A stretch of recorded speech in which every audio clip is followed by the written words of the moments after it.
బీసీలకు 42% రిజర్వేషన్లు విద్యా ఉద్యోగ రాజకీయ రంగంలో ఇవ్వాలని ఇస్తూ జియో నెంబర్ 9ను ఈ రాష్ట్ర ప్రభుత్వం తీసుకురావడం, అందులో దానికి సవాల్ చేస్తూ కొందరు అగ్రహారాలు అంటే అందులో మొత్తం ఇక్కడ కాదు, కొందరు వ్యక్తులు అగ్రహారాల కొందరు వ్యక్తులు దాన్ని హైకోర్టులో ఛాలెంజ్ చేయడం వలన అది స్టే ఇవ్వడం జరిగింది. దాన్ని నిరసిస్తూ ఈ 42% రిజర్వేషన్ సాధించుకునేందుకు రాష్ట్ర వ్యాప్తంగా బీసీ సంఘాలు ఒక జేఏసీగా ఏర్పాటు చేయడం జరిగింది.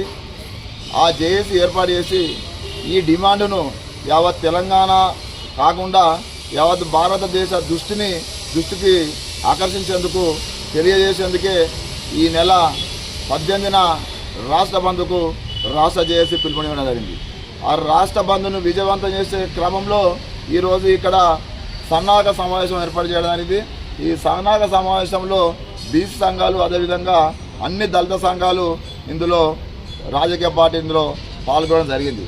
అటు ఆ 18న జరిగే రాష్ట్ర బంద్ను ఈ సిరిసిల్ల జిల్లాలో దిగ్విజయం చేసేందుకు ఇక్కడ ఈ సమావేశంలో అందరూ ఏకగ్రీవంగా తీర్మానం చేయడం జరిగింది.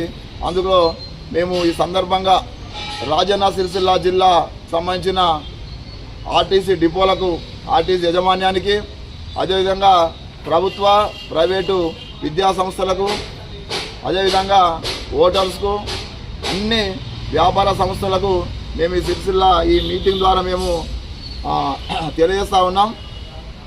ఈ 18న జరిగే బంద్కు మీరందరూ సహకరించి సంపూర్ణమైన మద్దతు ఇవ్వాలని చెప్పి ఈ సందర్భంగా అందరూ పిలుపునిస్తూ ఉన్నాం. ఈ నెల 18న జరిగే బంద్కు కూడా ఈ రాష్ట్రంలో అన్ని పార్టీలు, బీజేపీ పార్టీ నుంచి వాళ్ళ రాష్ట్ర అధ్యక్షుడు, అదేవిధంగా టీఆర్ఎస్ పార్టీ నుంచి వాళ్ళ పార్టీ రాష్ట్ర వర్కింగ్ ప్రెసిడెంట్ కేటీఆర్ గారు, అదేవిధంగా టీజేఎస్ వ్యవస్థాపక అధ్యక్షులు కోదండరామ్ సార్ గారు, అదేవిధంగా న్యూ డెమోక్రసీ పార్టీ అధ్యక్షులు సూర్యం గారు, మరియు ఎంఆర్పిఎస్ వ్యవస్థాపక అధ్యక్షులు పద్మశ్రీ మందకృష్ణ మాదిగ గారు, మరియు సిపిఐ సిపిఎం పార్టీలు కూడా రాష్ట్ర వ్యాప్తంగా ఈ బంద్కు సంపూర్ణమైన మద్దతు ప్రకటించింది. కాబట్టి ఇక్కడ కూడా అన్ని రాజకీయ పార్టీలు, అన్ని ప్రజా సంఘాలు మద్దతుకు ఇవ్వాలని ఇక్కడ తీర్మానం చేసింది. కాబట్టి ప్రజలందరూ, వ్యాపారస్తులందరూ అందరూ ఈ బంద్కు సహకరించాలని తెలియజేస్తూ, ఈ బంద్ యొక్క ఉద్దేశమే మేము ఈ హైకోర్టులో ఇచ్చిన స్టేకు వ్యతిరేకంగా, కోర్టు తీర్పుకు వ్యతిరేకంగా మేము నిరసనకు ఇది రాష్ట్ర బంద్ అనేది ఒకటి. రెండో